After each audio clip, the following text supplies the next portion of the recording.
and how we go about deciding all the possibilities pertaining to our building and our land here. And so I just wanted to give everybody a minute to just look at the slide and the elements of our mission statement. I just want to give you some time on your own just to look at it and remind ourselves some of the values that hold us together.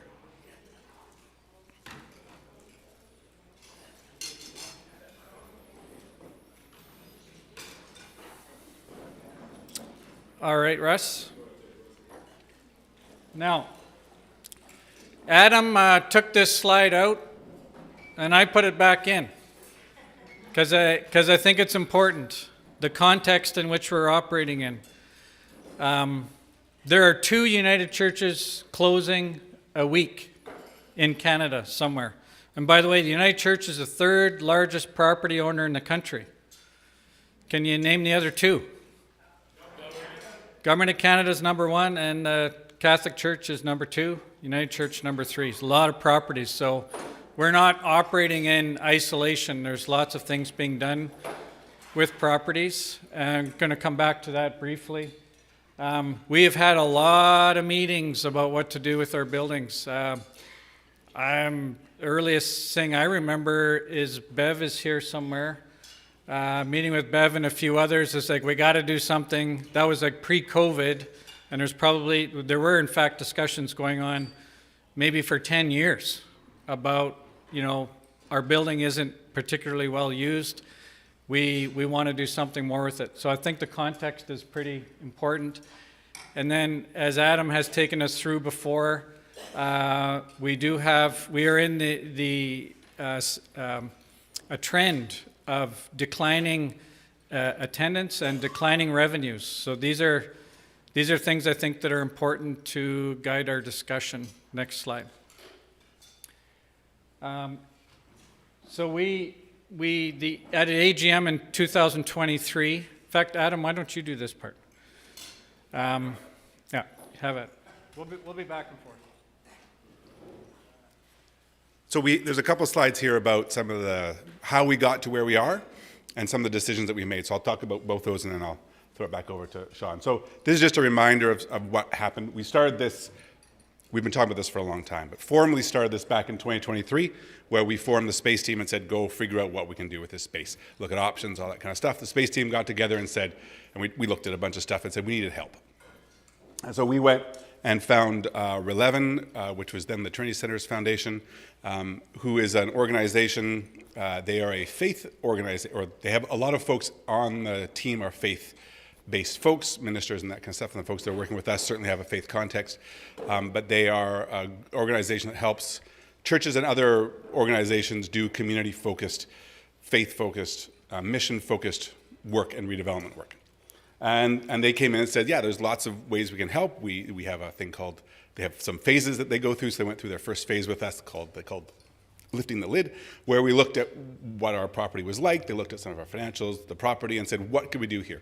There are places where people redevelop. There's places where people take space and reinvest and create community hubs. And so there was lots and lots of options and that was our challenge, right? There's so many options, how do we narrow it down? And so they took that and did a bunch of work and narrowed it down. And we got, so that was the exploring what's possible in 23, 24. We got to a point to decide to move towards development. We had a big conversation with the congregation around that to say, we looked at all the options and development was the preferred option. Some of the context around that is we have the great big sanctuary there, which is lovely, but in order to use it differently, to make it more usable and rentable, we'd have to invest probably about $1.5 million in it for a lot of reasons. We don't have $1.5 million. So we said that doesn't seem very viable. And even with that, the return on something like that is not very high. And so the redevelopment was seen as the preferred option. We went through lots of discussions around that, including the potential to make the space really a vibrant space that you could do a lot more with. The things that we want to do with our space is different now than it was when the church was first built, especially the community involvement and community engagement stuff. So we decided to do that. So we said, okay, we've decided as a congregation, we made that decision. Let's look for a development partner. So last fall and this spring, or last fall, we were looking for a development partner. we put out a letter of intent, letter of interest, expression of interest, EOI, an expression of interest, and we selected from that A Good Life, who is a development, you're going to talk about that? So we'll talk about that in a bit. So we picked a development partner. We'll talk a bit more about that. So that was in the spring, and now we're at the point of a letter of intent with that development partner to move forward. And so that's the big conversation today about what that letter of intent is, what that binds the congregation to and what it doesn't, what the decision means and what it doesn't, and then what we move forward with. One of the conversations we've often had is, well, what would it look like when we did redevelopment? This next step gets us to that. It gets us to floor plans. It gets us to building schematics. It gets us to details. And we haven't got to that point yet, and that's what this is. And so going forward, detailed plans and consultation, decision to build will probably be in the winter of next year or this fall late, and then construction theoretically would start next fall, in late 2026. And so we'll talk a bit more about that later. You want to talk about the star? Talk about the star. I just put a little asterisk in because I think this point is critical. Some of us are very attached to this building. I've been around almost 30 years and can tell stories about different nooks and crannies of the building, the significant events of my life that have occurred here. The congregation, you've always been there for me through ups and downs, different things, and I know many of you could say the same. We tried really hard to do something within the confines of this building envelope, and just wanted to hammer home what Adam already talked about. That was our original intention. How many apartments could we get in if we did some housing over here? Or what kind of office space? We looked hard. And it's just not financially feasible to do a big reno of this existing building, but we tried. This past week, I went to visit, Fiona and I went to visit a friend of ours that is in an apartment at what used to be an Anglican church. I forget the name of it, at the corner of Eugenie and Taché. St. Philip's, yeah. And the guy that bought it, when he took the keys of the church, everything was in the church. The teacups were in the church. The vestments were in the church. The communion stuff was in the church. Even the records of the congregation were in the church. And we've all agreed on multiple occasions. I mean, that's an option, right? We just keep going till one of us is left. But I think we agree it's not a good option. So that's sort of what this asterisk is all about. As much as we love this building, and it's just not physically an option, and that's what we've presented before. Once we backed off that and started to look broader, then really exciting things started to emerge. Next slide, Russ. This is an Adam special. I don't talk slowly. It's just listen faster is all I can help. I'll try to talk more slowly. As we've been talking about this, I've been using the analogy of doors, of two-way doors and one-way doors for the decisions. I'm not sure if that's helpful, but I've talked about it a lot, so I'm going to keep going with it. We've had a number of two-way door decisions. The two-way door decisions is you can go through it, you can make that decision, and you can come back without too much problem. So the first two-way door decision was that we would explore some of this space and just explore the options. If we didn't like the options, we just don't do them, and we come back through that door. Then we decided that, yes, we like the option to redevelop. We're going to make a decision to redevelop. So we had a congregational meeting. We had that vote. We decided to put the building up as an option to redevelop the whole space. That was a decision. We aren't actually tearing it down yet, but that was a decision we can come back from. If we don't like the options when someone presents them to us, we could say, we're not going to redevelop anymore. We can come back. And then we've selected a development partner. That's also the two-way decision. We found a fella. He's excited about this. We're excited about what he's offering. It's a two-way door. If something doesn't go well, we can back out of it. This next decision to do detailed design, to actually move into doing some zoning stuff, like they're going to invest some real money in what we could actually build on this space. This is a two-way door, but there's an asterisk on this one now too, because now it starts to cost money to come back. So in the letter of intent, this is one of the big things that we need to recognize as a congregation. if we're going to say yes to this development and yes to the letter of intent, or the memorandum of understanding to do this development, if they come back and say, we can do it, we can build this stuff, we have a plan, and we say, we don't want to anymore, we can say that. It just costs us $50,000. Because they're going to invest a bunch of money and a bunch of time in doing that detailed work, the stuff we've all wanted to get to, right? What would it actually look like? What is it? What is the structure? How many floors? None of that we know. They would know. So at the end of this, we're going to know that, and we're going to say yes that, and we're going to build that. We can say, nope, that's not what we want, and we back out. $50,000. And then once we approve that and we say, yes, we want to do that, that's the one-way door, because they start taking the building down and building the other building up, and we can't undo that easily. So those are the decisions we're at. So this decision we're at now, which is most of the leadership team, we've recommended to the leadership team is prepared to sign this memorandum of understanding. We wanted to have a conversation with the congregation just to get a temperature check on that. And I don't know, Riel, if you want to speak to that a little bit more. When we sign that, that's where we engage, and that's where we have a $50,000 back out if we don't want to keep going.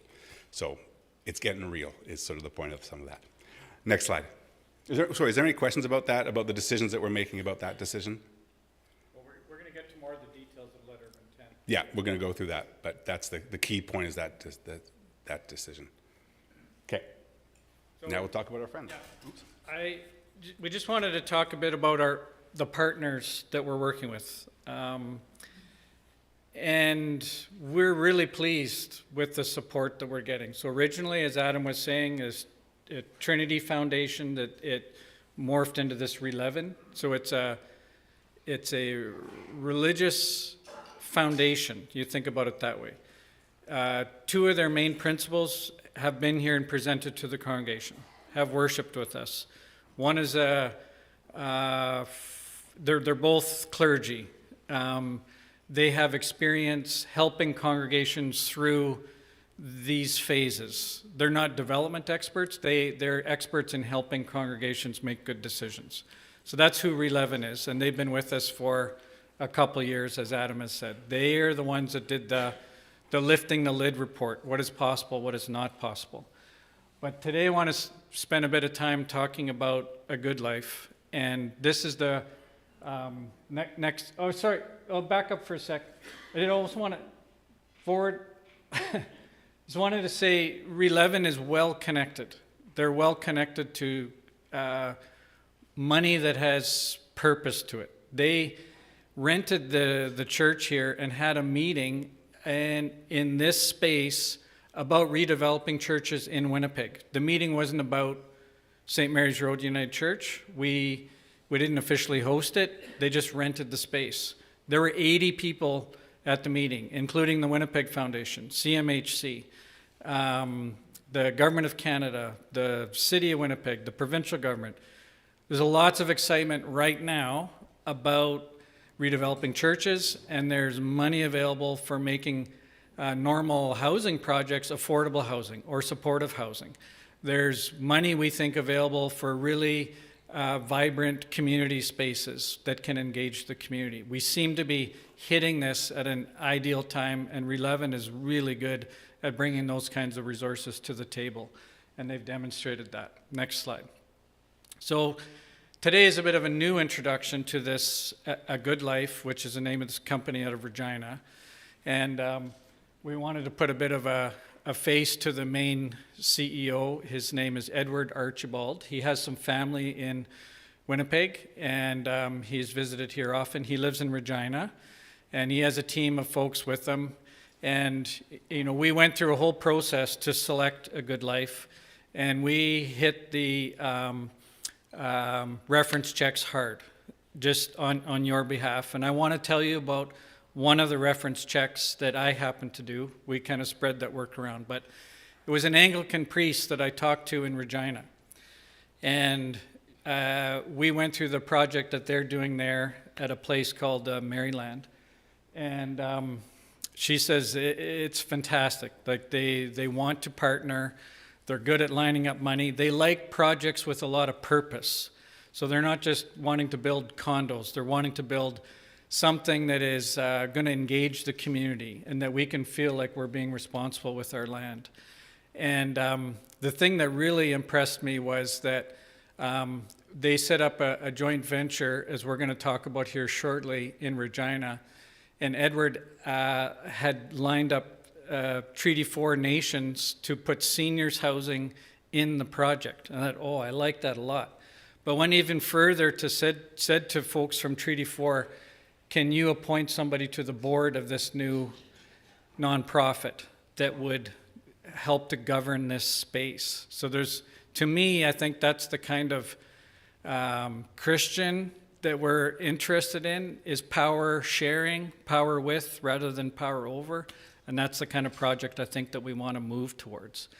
So on behalf of you, we've gone through a process, we've selected a good life, and before we, negotiated this letter of intent, we were sure to do these reference checks, and I just thought that was kind of really important to kind of outline that process for you. And go home and Google them, A Good Life Regina. And these are the kinds of words that they use when they're describing their projects. And they've done a lot of projects. Words like social enterprise, like purpose, affordable housing, supportive housing, Treaty 4 housing, reconciliation. So we feel we've got a great partner. And Redevelopment feels we have a great partner. Redevelopment is more familiar with them than we are. And so we're feeling comfortable. Next slide. You want to talk about it? When we did our vote to continue with this, we said we would put the whole property up for consideration. And so Edward took that and said, here's what I would do with it as a concept. And so this isn't anything other than his theory with this. So looking at a two-tower kind of approach to be here, the main floor on both towers and the junction space would be social enterprise, worship space, that kind of stuff. I was talking with some folks before about, well, would there still be a church here? Absolutely. So a big part of this is us and it's part of the value that we're bringing to this partnership, because he's coming in with money and development, and what do we come in with? The space, or the property, which he actually couldn't get anywhere else in the city because the property only exists as it is, and the connection to the community and some of the social enterprise stuff. And so how we enliven that main floor will be really interesting, including worship space, but also the food bank and other social enterprises and social engagement. So that's part of our job as we start to go into the consultation this fall, is how do we actually enliven that space? And so that's just a concept, and so we can get a flavor for it. Let's go to the next slide. Actually, back it up again. Just talk about the two-phase. Oh, yes. And so we wrote this into the letter of intent. So we had quite a bit of back and forth on the letter of intent. We spent a lot of time with it, and it took a little bit longer because we wanted to make sure that we were protected in that. The letter of intent or the memorandum of understanding is not a legal document, but it is sort of hey, we're all agreeing to this kind of stuff in a general terms. We wanted to have some of this stuff laid out, including things like what we bring to the table and what they bring to the table, and also things like what we would do in a phased approach. Yeah. So that's part of what we're going to look at when they do the development. And so roof stuff might be, they're looking at some options around green space. They're going to use most of the floor of the land to build. We don't have a lot of land to put aside to green space here. We're mostly building up. You had a... But let's just hang on the green space. Fantastic question. We expect to have more green space after than before, but it might not be on the main level. Like you can build green space on roofs and things now, right? But we don't want to decrease the amount of green space that we have. Great question. Yeah. So we don't know. I think he estimated 10 floors, 8 to 10 floors. No idea. Yeah. So they have to. So with when they put in this off their proposal, it's really they haven't done any work to see what's other than Levin's done some work to say we can go up fairly high. He took that and said if you think it can go up 8 to 10, we would go up probably 8 to 10, and we'd put housing all up there. So that there would be a main, what they call a podium at the main level, and then 2 towers up. We would build it in 2 phases so that we would ideally they'd build that first. They'd take down the main sanctuary and build up over there. We would stay here. We'd worship here. The congregation would continue here. When that's done, we'd swap. We'd move over into our brand new worship space, theoretically, and then they'd build here. That's the theory. I just go, Russ has his hand up, and then we'll go. I think we're going to say to denote the two phases. Otherwise, no. I don't.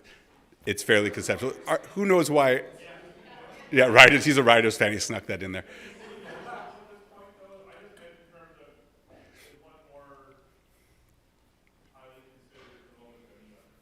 No.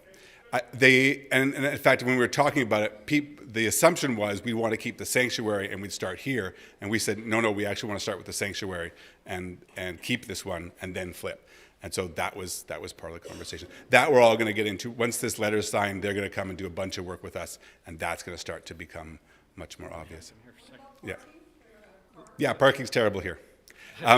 So we asked about parking too. He said they think they can go down. So for residents, there's probably underground parking, but that we'll have to see about too. The reality is we can't invent more space, but they are looking at partnering too, so we'll have to see. You want to? Yeah, so we're not presenting today what we're going to be doing. We don't know yet, right? We're just saying we're signing a letter of intent with a developer, that we've selected a developer. And we're going to move towards a joint venture if it looks like we can get something that's exciting. So what I want to say is that this next phase is going to be, we're excited about, because we're going to get to have meetings and say, hey, food bank, what do you need in the new building? Youth group, what would you like to see in the new building? How can we envision a new worship space? We're just kind of getting to that phase now, but as Adam's saying, it's going to get real, and I think cool. Like we want to make sure that we're maximizing the social and environmental impact of the project, but we also want to make sure our needs and the community needs are very present. But as to how many floors, what about parking, what color, what about the, keeping the heritage, remembering the space that we're in now, all those things, that's the discussion we're going to begin to have this fall. Yeah, and some of these are good questions because we've asked some of these questions too.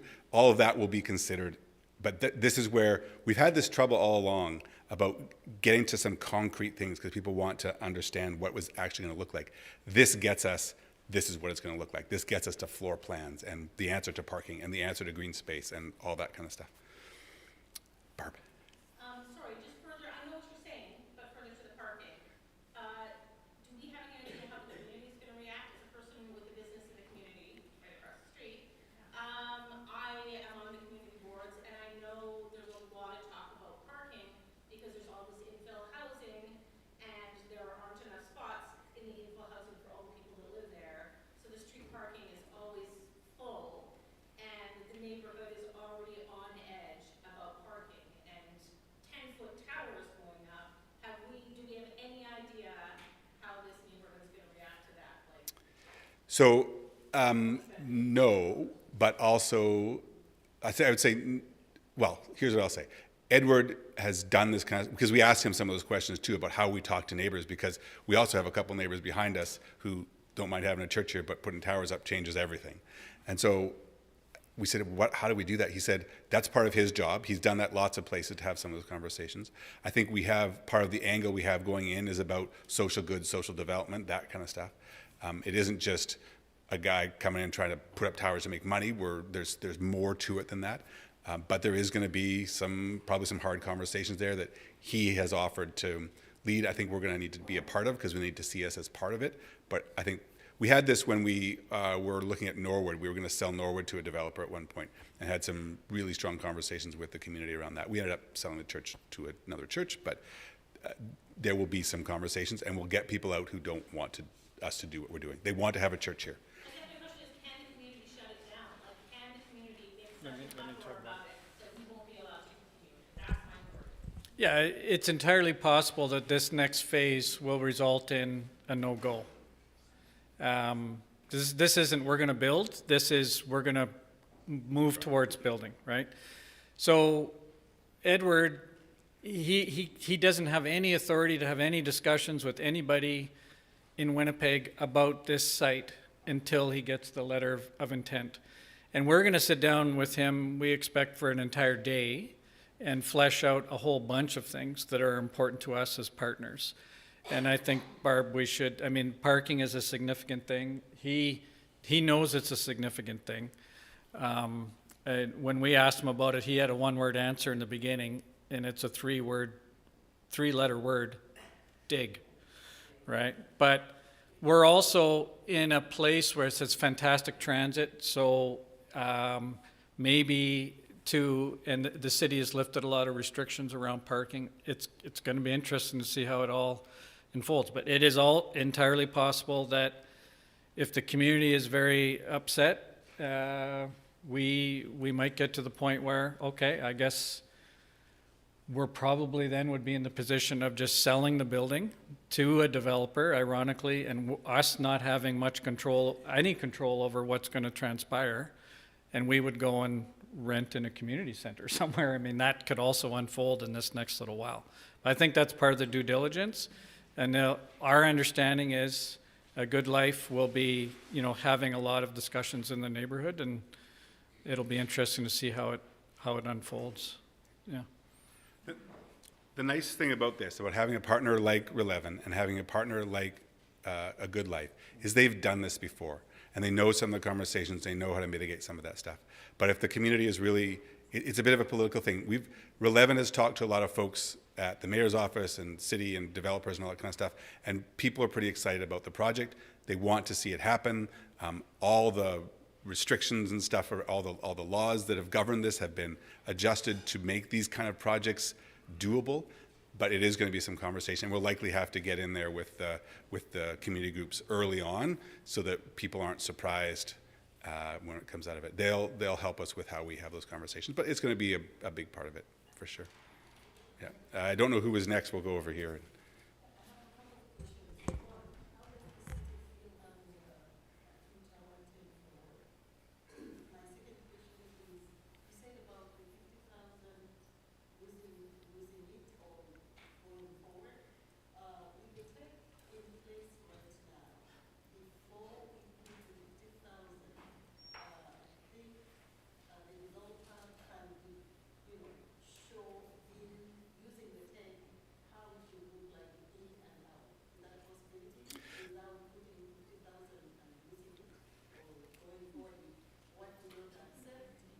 Right. So the memorandum of understanding that we'd sign with the developer, they want that before they start investing their time and energy into doing. They want to know that we're serious, and the $50,000 for us to say no is really our way of saying we're serious. So it doesn't cost us $50,000, but if we get to that, if they do all the work and it comes back, the city says yes, the community says yes, the building looks good, there's options that address everything, and we say this is what we're going to build, and we say actually no, that's where we have to spend $50,000. So that's our back out at that point. If we go into this now and it turns out it can't be done, you can't dig because of who knows why, the community comes back and is strongly opposed to it, and that stops it. The government, even though they've all nodded and said, yes, this is a great thing, comes back and says no. That doesn't cost us anything. He's putting that risk into it, and that won't cost us anything. It's only if we get into it, it gets all the way to we have a good answer and an option that will work, and then we say no. That's where we have to pay, because they'll have done all this work. But they don't know more than that picture, because they haven't put that energy into it yet, because it's a lot to get to the next piece of that, because everything is speculation at that point. They can draw the prettiest picture they want, but they haven't actually done the floor digging. They haven't actually done all the work with the city to figure out what is actually possible, and they have to do that to get to what could be, to show us something real. Does that make sense? Okay. Yeah.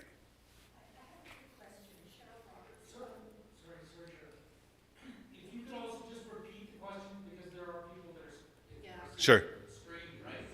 Sure. Or we have a mic here if you want to come up and. Thank you. Sorry, I should have done that.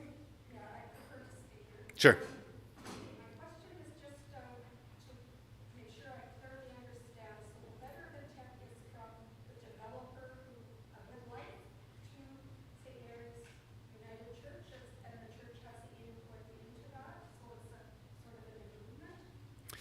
So the question is, what is that letter of intent? And I keep calling it a letter of intent. It's actually, right, it's actually a memorandum of understanding. So I keep calling it the wrong thing, I apologize. So the question is, what is the structure of that letter? It is the memorandum of understanding is an agreement between two parties. So it is us together saying, this is what we're agreeing to together. This is what A Good Life will do. This is what St. Mary's Road United Church will do. Here's what the results will be. And that sort of lays that out to sort of govern this next phase, which is the exploration, the detailed exploration phase. And a little bit sets up what a joint venture would be. Coming out of this, if we agree to, the next phases are this land and this building gets transferred into what's called a joint venture, and that joint venture is between St. Mary's Road United Church and the developer, and maybe if we have some other partners too, and that group then would own this and own the new buildings and run it forward from there. Yes? So what I'm hearing is that the intent is to demolish the sanctuary and then later this part.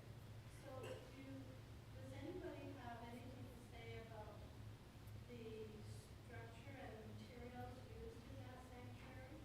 Because I remember Paul Campbell telling me at one time that that was a rare wood that you can't even get. Mm-hmm. They're just going to demolish it and throw it away? Or Sure. what?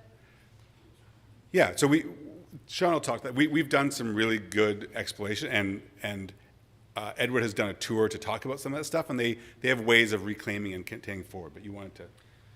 Yeah, when we sit down with Edward, we will be able to express what some of our priorities are, and reusing as much of the existing building as possible will be important. Like we might use the bricks, for example, things that can remind us about the building that was here. And most architectural projects now, like they really value things like that can make a new building pop. For example, the Anglican church, what did you say it was called, Phil? St. Philip's. The stairs there are made out of the wood from the pews, and it cost more to do it that way, but it's really cool. The stained glass was reused in the housing project that's there now. So I'm excited about seeing what we can do on that front. I also think we have a commitment on the chimney swifts, for example. We also want, I'd love to see the building fossil fuel free if possible. Wouldn't that be cool? Yes. Joan really wants to keep the boiler, but we're telling her the boiler is not going to. So this next phase is really animation, right? It's animation. And we think we found a partner that will really lean into some of these things that are going to be important to us. If it was just about building new housing, we could just sell the property and walk away and then rent some space in it, maybe. But that's not what this is about. We want to really do this together and do a good job of it. Yeah, I think that's also really important to say. Edward used to do development in Vancouver, on Vancouver Island, and was all about, profit making, that kind of stuff, which is, we need that, and it's good. He got bored of that, frankly. He said there must be more to it than this, and so the purpose-based stuff, it isn't as profitable. It is certainly profitable, and part of what we are getting out of this is revenue. So this is not a not-for-profit adventure. We are not going to lose money on this.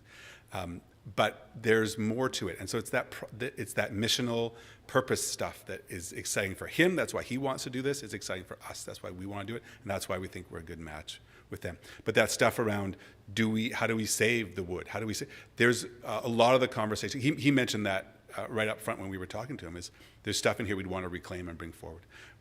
So it's not like we give them the keys and the first thing they do is drive a bulldozer through it. We're going to take stuff out, not everything. But there'll be things we want to save and figure out how to use going forward. I'm just going to go to the back and then we'll come back here. I'm curious to know what specifically triggers the $50,000, because at this point we have a couple of block drawings for a concept of the total mass of the development project. And I understand that the developer has to pay a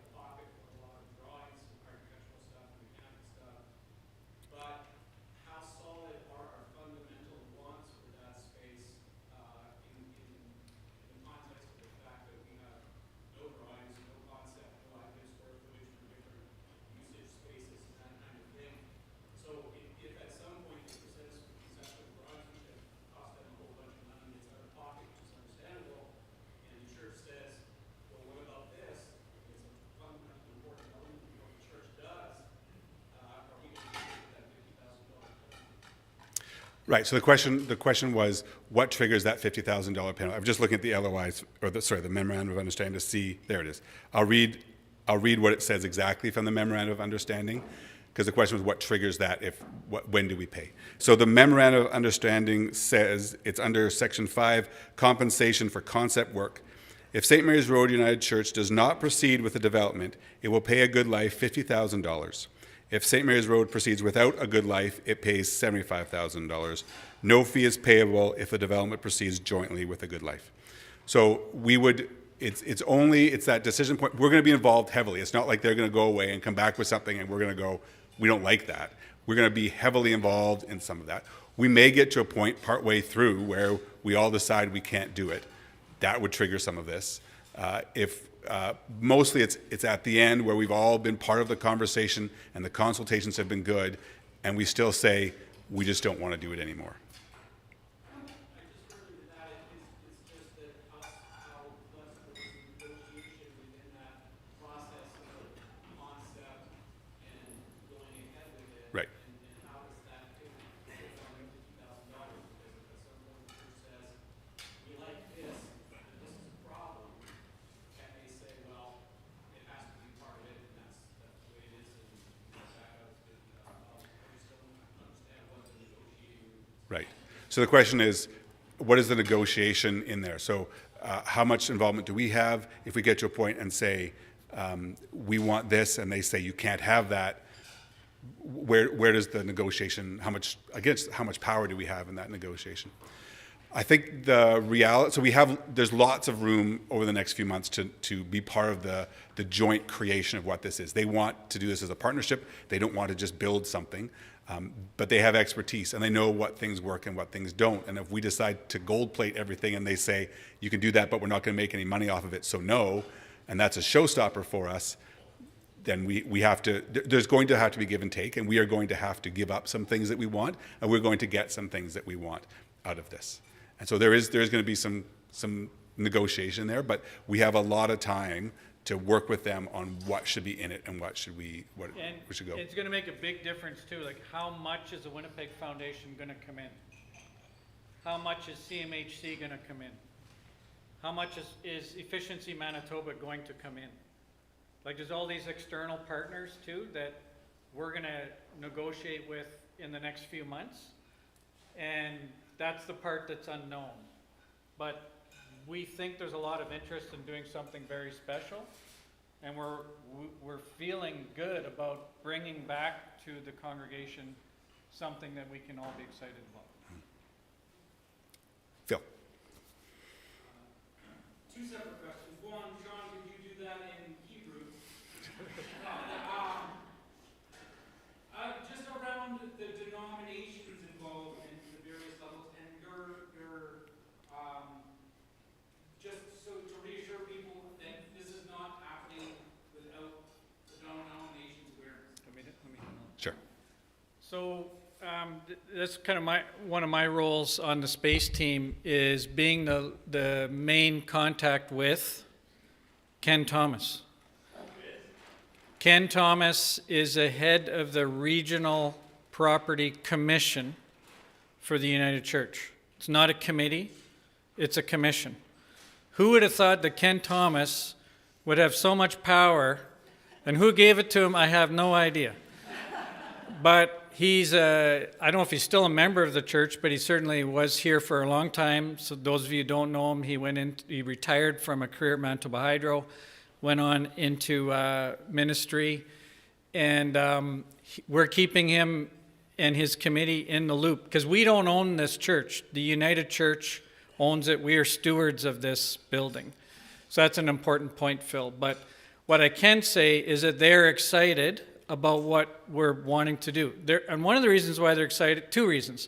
One is they think it's really cool what we might be able to accomplish here. Secondly, they want it to be an example for other United Churches, even across the country, as to how to really put environmental, social, and spiritual impact into a building and feel like we're thinking outside the box and in a position to do something that is a model for other churches. So your first question to the gentleman at the back is that The Regional Property Commission is in the loop. In fact, you'll see in a subsequent slide, there's a bullet, subject to approval of the Regional Property Commission.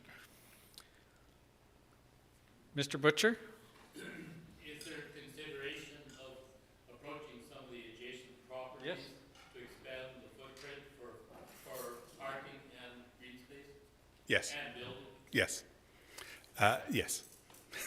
I can. So the question was: is there a consideration for expanding to talk to some of our partners here, birthing center, some of the housing, that kind of stuff, to expand what the footprint would be? Absolutely, yes. That would be part of what they would start to do when they get into this right away. They need us to say we're in it with them. That's the memorandum of understanding, and then they're going to really start to go into that kind of conversation. But yes. Sorry, we were going to come back to you. I apologize. So I just have two questions. If I understand correctly, there's no intention of using the current building. Basically, it's going to be a total rebuild. The question is, Repurposing some of what's currently. right. So the first question, you'll have another one, was the intent to repurpose the entire building? The answer is yes. We offered in our request for proposals, essentially, we said we would put all or some of it up. Edward came back with all of it because with more towers, it's more revenue. And so that was sort of the driver there. Also, he thinks he can do more with both towers, so he wanted to do all of it. So this building will no longer exist. None of it. My first question. My second question is, you mentioned government. I'm curious what Brian Mays is saying about this development. Have you had this conversation? Yeah, so Relevan's met with Brian. They've met with. Do you remember? They've met with a bunch of people. Do you remember all who they've met with? I don't know that they met with Brian, but when they had their big meeting here, the deputy mayor was here, and some key city planners were here. But does Brian? Yeah, I think he was on the list. Did they actually connect? I'm not sure, but Okay. that he sure will be engaged in the very near future. Like as soon as they get our signed letter of intent. Relevan's talked to like the planning department. But for me, that's a really key point. I'm sorry. I'm just gonna, I appreciate what you said. I've looked at the website and looked at who was the partners at that meeting that was here. But to your point about this community and the infills, Brian Mays is a really key partner that, from my point of view, needs to be actively engaged in this redevelopment program. Okay. Great suggestion. Good. Thank you. Real quick, I'm on the board of the Old St. Matildas, Yeah. and I casually mentioned that we were looking at some sort of redevelopment, including apartments at one of the meetings which Brian attends, and nobody really said anything. Like, it was just a casual thing when we were talking about stuff. I happened to say, oh, well, you know, church is talking about blah, blah, blah. Nobody said, oh, that's horrific, or anything. Like, there was no one from the Old St. Matildas board. I think that, we haven't had a project, we haven't had a developer, so that is coming. Like, it could start as this month, I think is in our timeline. We certainly. Those are all key stakeholders. Yeah, we certainly. So it's good to hear that it. When you first mentioned it, didn't create a lot of bubbling, at least not some initial sort of visceral reaction to it. Your point about we need to involve Brian. I thought the Relevan had talked to Brian, but maybe not. So they talked to a lot of people.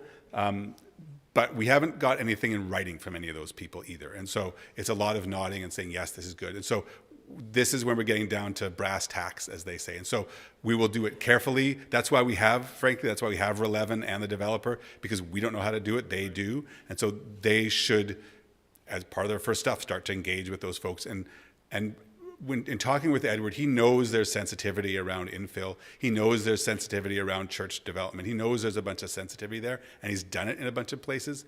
And he seemed to me to have some of that political acumen and insight to be able to navigate some of that stuff. And we would look to him we would help with that. Part of our role is to come and be some voice around that, but we would look to him to do that. But that's a really important point, and we'll make sure we bring that up as we start into this, to say let's engage quickly with these groups so that we can know. And Glenwood Neighborhood Association would be another one to engage with too. Yeah. Yeah. Yeah. For sure. So we'll talk to them too. Yeah. Yes. Talk mostly about this part of the future, but what the original part, what's going to happen with that?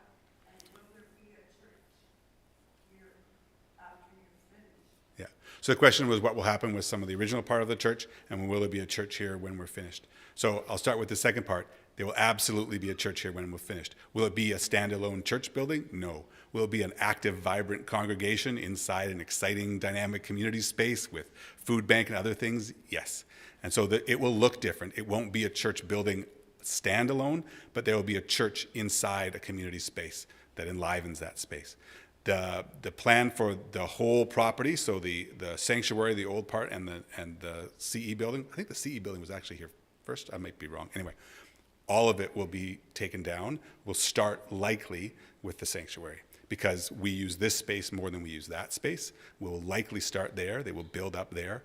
We will move, and then they'll take this down and build up here. Please ask the people to come up here and talk. We don't You can't hear? have anything that said beyond that. Okay, so if people can maybe use the mics, that would be helpful. I can bring you the mic. Hang on. Go ahead.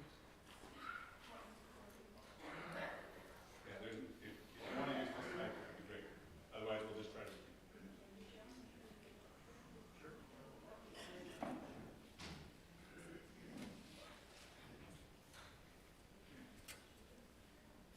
I just have a question of other users of our building and spaces. How will they be affected by this development? Will they be able to continue, or will they sort of have to look for other opportunities? Yeah. Exactly. Yeah, so we have a number, the question was about how would the other users of the space be affected. They will be impacted.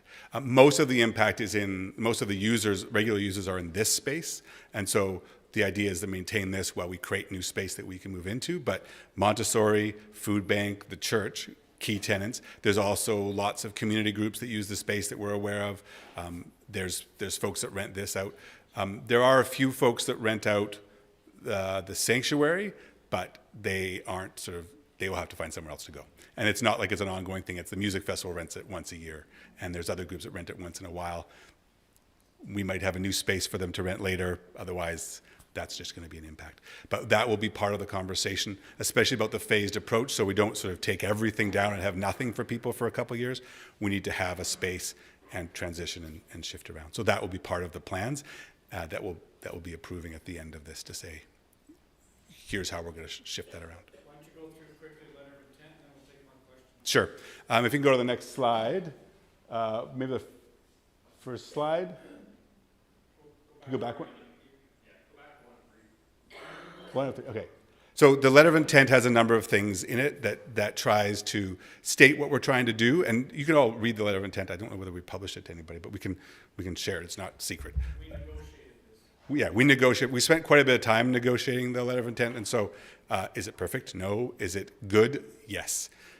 And it's a memorandum of understanding. Sorry, we keep calling it a letter of intent, but it's a memorandum. I think it's called a memorandum. I should read what it actually says. Oops. It is a letter of intent. I keep switching back and forth. The letter thing that we have something. So advance our mission, build a vibrant multi-use community hub, contribute to the broader community, demonstrate environmental and social leadership, and generate sustainable economic returns. So when we put right in the letter of intent, it's right up there up front, this is what we're trying to do. We're trying to do this kind of stuff, so we know what we're going in there. The letter of intent lays out intent to say this is what we're trying to accomplish. So it lays out this kind of stuff. Next thing. It also talks about affordable housing. It talks about the potential for the 2 residential towers, that the ground floor is the community hub, and that it's going to be shaped with the congregation and community input. So that's all in there too, to say there's going to be conversation and we're going to shape it. And the last slide there, and this is just the fee thing that I talked about, where this is the part that they take on, that Edward and his team takes on. If we continue with this and say, yes, this is what we want to do, and we move to construction, there's no fees associated with it. But in order to back out, this is the one-way door, two-way door. The going back through this door costs us $50,000. If we decide after everything's done that we just don't want to do this, we can. We don't have to go through this door. Or we can come back through this door, but it costs us $50,000 because they will have put so much time into it. And the last bullet is if we say, thanks, Edward, we're going to do what you say, but we're going to do it with somebody else, that costs us $75,000, which we probably wouldn't do. So that's what that's about. He put that in there too. We negotiated that down. Initially it was 75. We put it down to 50, and he put the 75 in there if we went with somebody else. So that's the core of the letter of intent. It has a lot more in it, which I'm happy to go through if people are interested about those things. We have gone through it with a rather fine-tooth comb, and to make sure that it protects us as much as it can and sets us up well. Questions? Yes. Can we go back to the first slide? Yeah.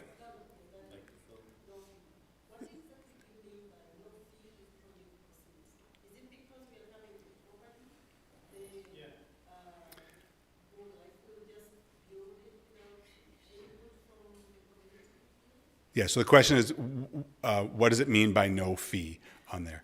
So if we decide to proceed, then a Good Life, we don't have money to put into this, we have the property to put into it. So we will put in whatever they assess the value of this property in, and they put in a bunch of other money. The reality is they're going to put in more money than we will. And so in the letter of intent, we do have to look at that dynamic, because they will have invested technically more in this project than we will, and we want to make sure that there's potential that we still have some control. So we've put wording in there that lets us still have be part of that control, but they're putting in a lot of money. The fee part is if we get to the end of this and we say we don't want to do it anymore, that's where we have to pay money. If we say let's keep going, then it just keeps rolling and we don't put any money into it. We put the property into it and the value of the property into it, but we don't put any cash into it because we don't have really enough cash that would make a difference. So does it mean when the project is completed, they will own it until they for? So a great question. So the question is, at the end of it, does that mean they'll own it and we pay? No. What that means is we're going to create a joint venture together, and that joint venture owns it. And so we'll have a stake in that, and they'll have a stake in that. And if there's another partner that comes in, we might find a community partner that wants to invest in it too. They might have a part of it. But we'll have an ownership stake, and they'll have an ownership stake in it. And so how we then run it is through that joint venture. So the joint venture will own the resulting facility. So the church is not going to develop, and a Good Life is not going to develop. The joint venture will develop, and we will be at the board helping to make all those decisions. Yeah. Right. It'll be a company, likely a nonprofit actually, Yeah. that we have representation on the board. All Saints has that, right? Yeah, it's very common.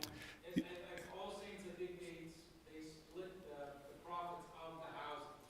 Right. So good examples of this, we're talking about how this joint venture would work. All Saints is a great example. That's in the corner of Osborne, isn't it, and Broadway. And so they built that big tower there, right?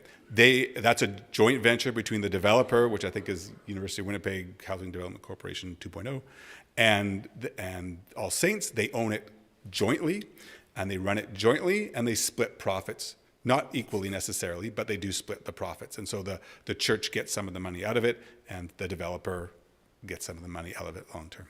And that's what would happen here. So we would get the intent is that the church will actually make money off of this. And the developer, obviously they're putting in millions of dollars, they will want some return. They will get some money out of it too.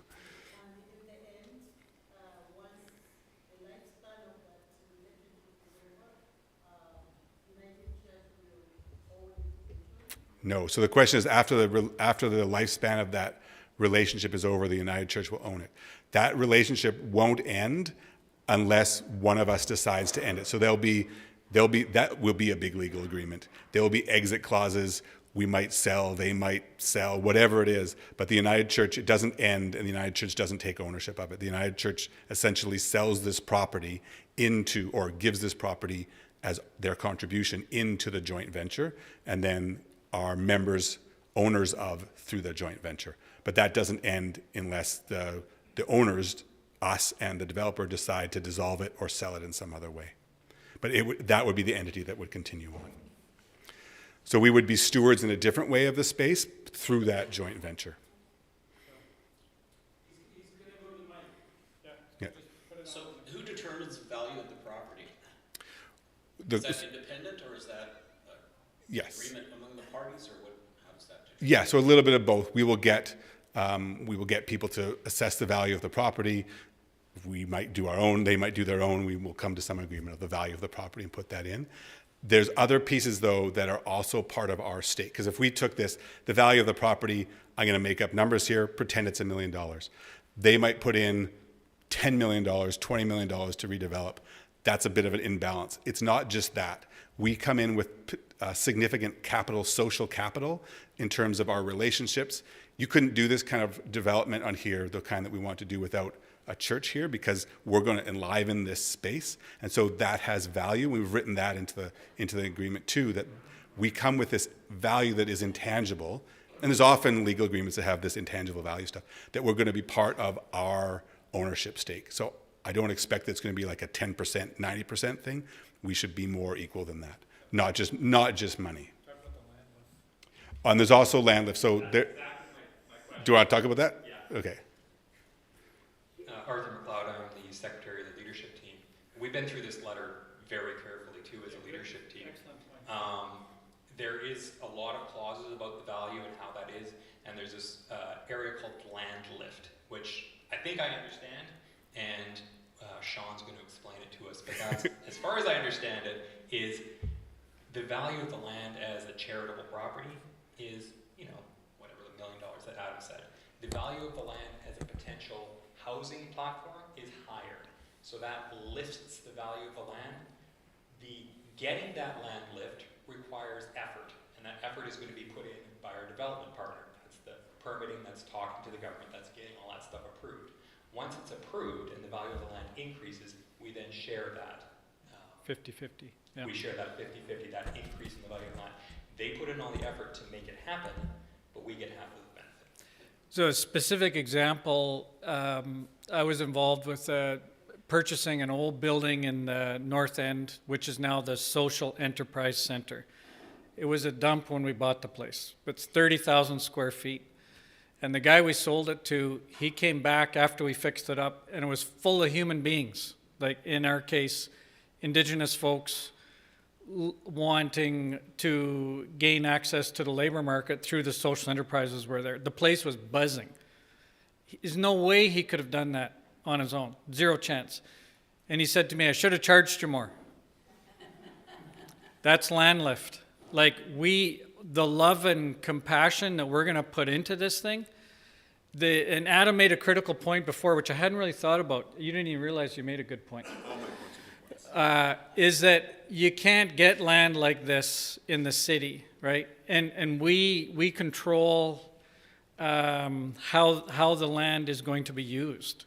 So I think that's critical, and I'm really glad on 2 points, Arthur. The leadership team has pondered and taken a unanimous a vote that led to unanimous approval of signing this letter of intent. So there's a lot of us have put a lot of time and thought into getting to this point. But the rubber's going to hit the road. The land uplift, I think, is something that's really encouraging, because it'll increase our equity in the end project. Yeah. Fantastic. Good. So one of the people at my table has asked me to ask this question. So then where would the 613 kids meet and the youth if we no longer have a basement? Yeah. It's a great question. So where would the 613 kids meet? Where would the Al-Anon and Alateen meet? Where would the leadership team meet when they want to come here? Where would the band practically? There's a lot of that matters. So yes, we wouldn't have the basement, but we would create space, because that's part of the conversation. We get to create the kind of space we want. And so we would create space that would have places where the youth can meet. And it might be more interesting and more exciting than the basement. Although they have a lot of space they can run free in, which is awesome. It will not be that big and open, but there will be options. And what will the congregation space be like? What will the meeting worship space be like? Great questions. That will be part of this next phase, and the youth absolutely will spend some time with the developer talking about what they are wanting. And so will members of the congregation, so will partners in the community. We're going to spend some time, so then when they build this, design this, it will be what we need, which is pretty exciting. Yeah. Just, you mentioned if one of the partners wants to at some point sell their share, is there going to be anything in there just to prevent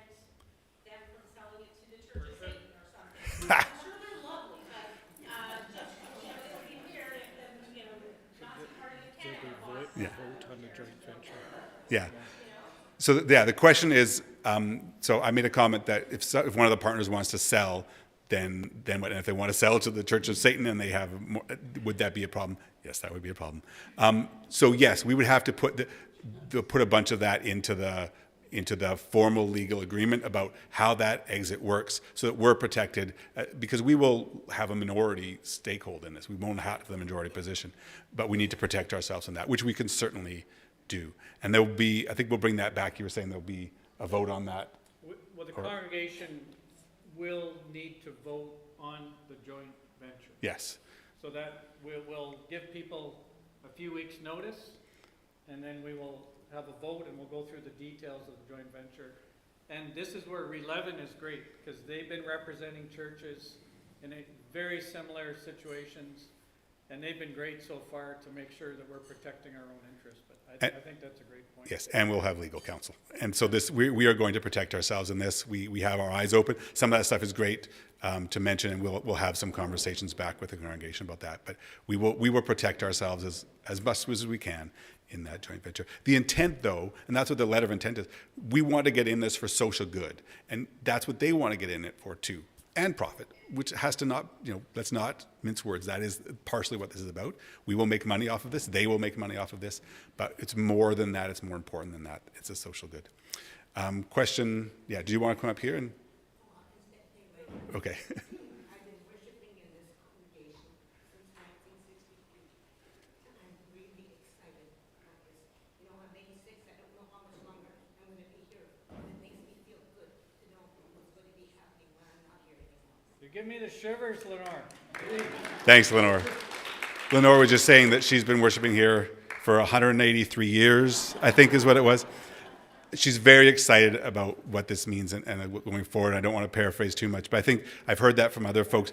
It's terrifying a little bit. We're scared of it too, but there's so much potential in this that I think this is what needs to happen. Yeah. You mentioned in the beginning that United Church has a lot of properties. Mm-hmm. I understand, is it my understanding that this is part of United Church property? So if so, we need their approval for the project to go ahead. We need their approval of the city for the property to go ahead. We also, the project, we also need their approval, the consent of the community. So, will that be taken into consideration that the church has to approve before anything else goes forward? Yeah. So the question was, given that the United Church of Canada owns this building, they need to approve it. City council needs to approve it. The community needs to give their consent and assent. The congregation, there's lots of people. Will that be considered? Absolutely. And so some of that is happening politically.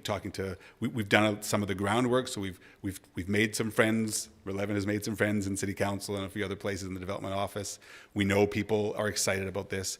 We've talked to Sean mentioned about talking to Ken Thomas. So the regional commission is the one tasked with ownership of these or the control of these buildings. They're the ones that have to say yes. He has been on a number of calls with us. He has said yes. He wants to do this. So, and he's a friend of the congregation. He's very involved. So there will be no issue there. If there is, we will have a lot of words for Ken because he's had a lot of chance to come and say no. But no, they're fully involved. And so the people that we've talked to about this, and again, no one has signed their name to a piece of paper, but everyone, when we talk to them, seems excited by what this is, especially that it's not just housing, it's social enterprise, social good, social impact, community impact. That's what's getting people excited, and that's what we bring to this. This is not just a church has sold their building to a developer and they're going to build a for-profit housing thing. It's not what this is. We're building impactful, and there's going to be some impact from the housing, but impactful community space and enlivened by a congregation who is active and going to be in the space. That is a huge difference than just a developer developing. So that's a big deal. I don't know if you know, and maybe Barb, I don't know if you can speak to this, but if you go down some of St. Anne's and St. Mary's Road, you'll see buildings that have been built with this main floor for space that aren't really, there's no one in them yet. And so maybe that will come. But this isn't going to be like that because we're in this space and we're going to bring things into this space. And that's significantly different than just a developer developing. Do you vote today?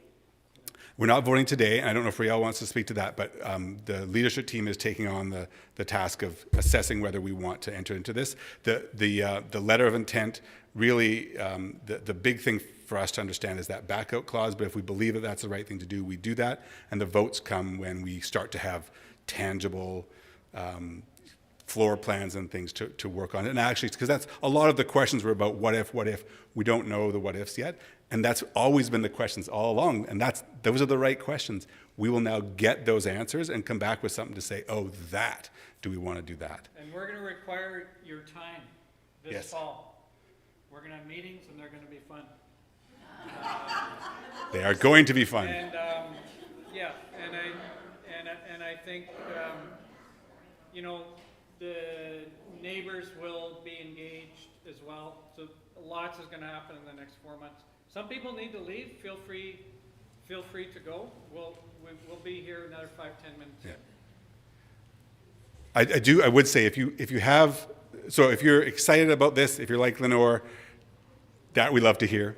If you have some concerns that haven't been addressed here, we'd also really like to hear that. So come and certainly talk to us. Lilia.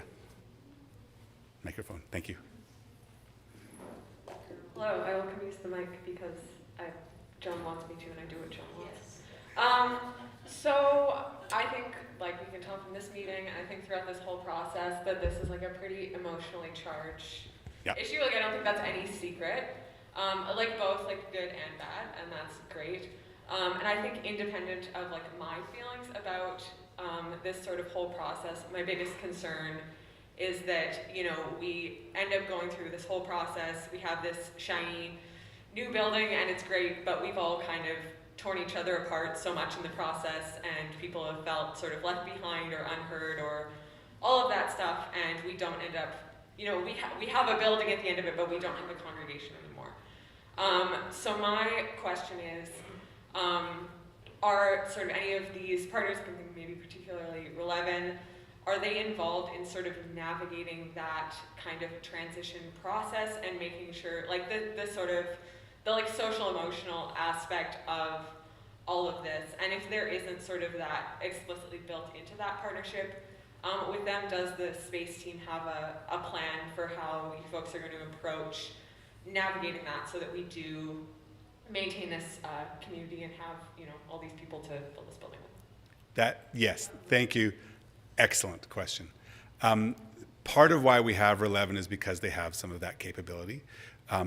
The space team also has folks on it that have some of that capability as well to build some of those processes. I'm not going to say we have a plan because I don't think we actually do, but I think we have that. We know that that's part of it, and so thank you for the reminder of how important that is. And so part of this process needs to be a good engagement process where people feel heard and feel engaged. I think it's going to be, to Sean's point, I think it's actually going to be really fun because we're now at the point of dreaming about the future. More than dreaming, it becomes concrete. Like we are building the future. All these questions that we've been talking about for 2 or 3 years about, well, what would happen? What would the towers look like? That starts to get answered, and we start to actually build this stuff and make it look exciting. And what would this main floor look like? And what does it mean to have space for the food bank and for the kids and for everything? So I'm really excited about that. I'm excited about building that together with all of you because you're going to be involved in all that and need to put your input into it. But we need to do it with intentionality, and we'll remember that as we're building that process and creating a plan for it. So thank you. That's a really important reminder. Because that is, at the end, we want to have a congregation out of this that comes in. So if we do start to tear ourselves apart, I don't think we will. That will be bad. That's a bad outcome from all of this. We want to have this. Let's do things together and do it well. And so we need to come into it with kindness and patience. There is going to be stuff that's frustrating. There is going to be stuff that's emotionally charged, and we all need to understand that. But we need to build a process that provides space for that. Similar question. When it comes to the food bank, will there be days, weeks, months when it won't be able to operate at full capacity while these years of transition are going on? We hope not. So the question was around the food bank. Will there be time? Will there be a situation where the food bank can't operate? The intent of the half and half thing, build and then move, is that we would have as little downtime or as little impact as possible. There will be impact. We're under construction. I hope not. I hope that there won't be impact to things like the food bank, and that needs to be part of the priority. If we miss a couple weeks of church, a month or two of church, we got through COVID. So we'll figure that out. I think the food bank, there's less tolerance for missing some of that. So we'll have to figure out options for that. That will be part of the planning for how this works. Part of this whole thing that we're going to build over the fall is, what does that transition and that plan look like? So we will have to answer some of those questions, yes. But really good point, really good point. And if there's other groups that are impacted, we'll need to understand that as well. Yep, Mr. Chair. All right. I don't want to kill the questions. If there are questions, please keep them coming. But the crowd is thinning, and I wanted to make sure that we thank the space team. The space team are Adam, Sean, Wes, Leanne, and Pat. Pat's over there. So thank you, space team. From a leadership point of view, I'm chair of leadership, by the way, Rael Lambert. There was a few key things that we were interested in. Due diligence, homework. It's clear that the space team did their homework. It's clear that they did their due diligence. We were satisfied as a leadership, but we were impressed as a leadership that they did the homework. The other thing we were very relieved to hear about from a leadership perspective was the guidance that we received from Redevelopment. So very happy about that. And I did have a third point, but it's escaping me right now. There was guidance, there was due diligence, but anyway, all very impressive. Oh yeah, the third point was from a leadership point of view, the other key element was transparency. We wanted to ensure that the congregation was kept abreast as the process unfolded. Sometimes there was periods of quiet. To be quite honest, there was periods of quiet because that's when the due diligence was happening. There's not much to report when people are hunkering down doing their homework. But we did, as leadership, wanted to ensure that at those key moments, congregation was involved. And this is a very good example of that.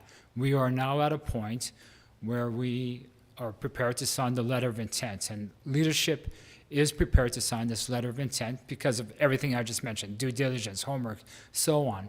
So I'm hearing, Adam made reference to checking the temperature of the room. The temperature, as I see it, is room temperature, nice and cool, not too hot, not too cold.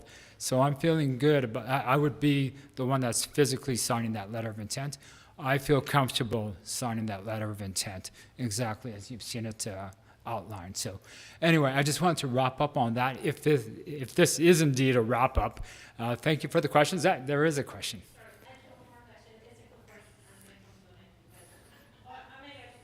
Okay, so if this gets signed today, do we have a wild guess, like when, like the first shovel will go in the ground? And the second question is... Go back one slide. The second question is the most important. How big will the dressing rooms be for the theater group in the new building? Because that's important. You were supposed to sing that question. Here's the real rough timeline. Yeah, we'll give you a second too. So the bottom there, we're talking, if we get through this, and this is a bit aggressive, so we'll have to see how it goes, but it would be late 2026, early 2027, shovels in the ground, theoretically. Yeah, and we're not going to rush this. So if we need more time, we'll take more time, right? So especially in the consultation phase. And the other thing I'd note, Sean and I and some of the other teams, we've been talking to other United Churches across the country who are engaging with Redevelopment and others. And we've also, there's another church that is right behind us who's engaging with Redevelopment and engaging with Edward and A Good Life. They're doing exactly the same, well, not exactly, they're doing a very similar thing to what we're doing. Their congregation is not quite as active as ours is. There's some other reasons they're doing what they're doing. But thank you.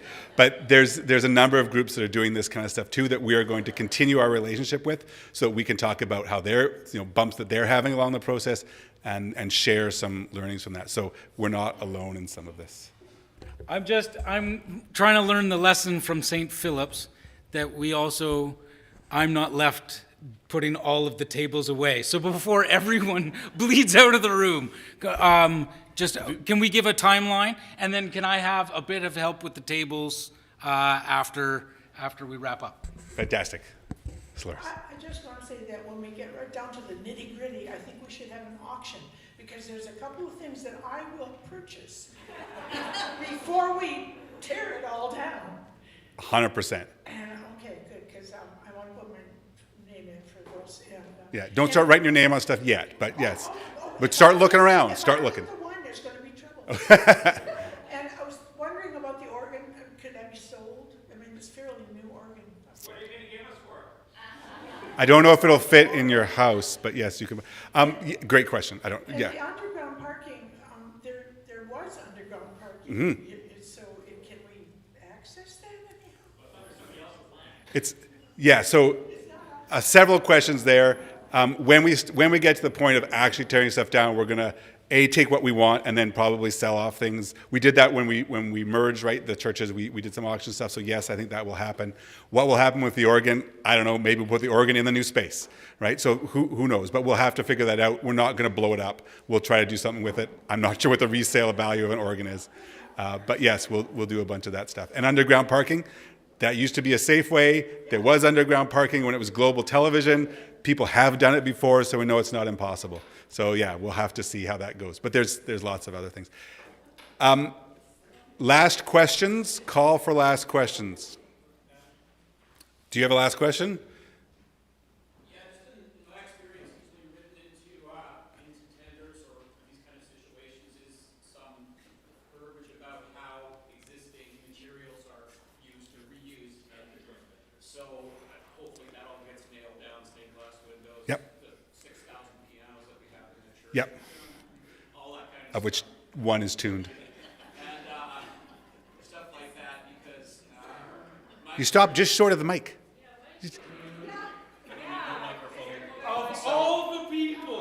of all the people, get Notice my closer family to members the use the microphone because I'm mean to them. My experience with construction, you get trades in there, they really need to be told that is not yours, you can't take it home. That goes to the owner for first refusal and that kind of stuff. So I'm sure Yes. you guys are looking into that, but there's a lot of things that Laura's pointed out that people have a very, felt. Yes. And we thank you for volunteering to be on the committee. So that. Yes, 100%. We will, and again, this is why we have a development partner who has done this before, and done this with churches before, and knows some of the math around that. So yes, we will. But great, and keep sharing some of those concerns and the stories with us, because they're good. We're done. Do you want to wrap it up in any kind of way? pray. We could always use a prayer. Let's do that. So, Phil, let's all get in a circle. Can we get in a circle? We can get in a circle. Should we get the tables out of the way first?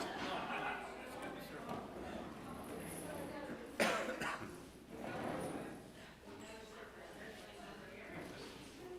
think a circle's good. We can all see each other. We can be accountable to each other. We can support each other.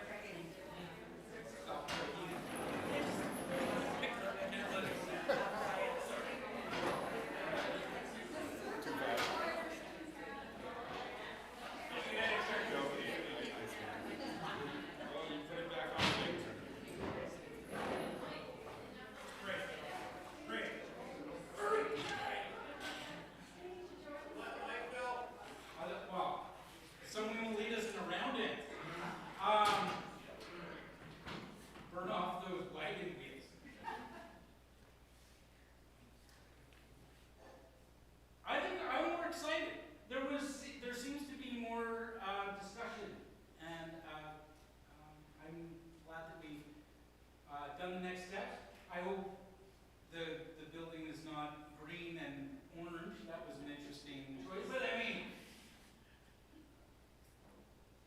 it's exciting. The books, Ezra and Nehemiah, which Sean will be studying this year. It's good intentions, people being invited to come back to the Holy Land from the Persian Empire. And they were excited. They went with great intentions. And great intentions did a lot of great things. But there were hiccups, and more than just hiccups. And there were, I don't know where Lily is. There were some more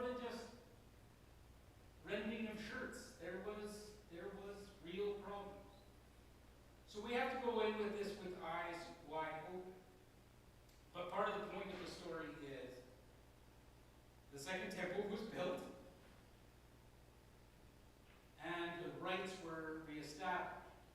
Community was changed, but it was enlivened. It was different, but still not perfect. If our goal is to think that we're going to be perfect, we've already failed. So we can't go in with that expectation or that there aren't going to be bumps. But we have a God that doesn't abandon us. So let us pray. Gracious God, we thank you for this community, St. Patel, and the greater community of Winnipeg.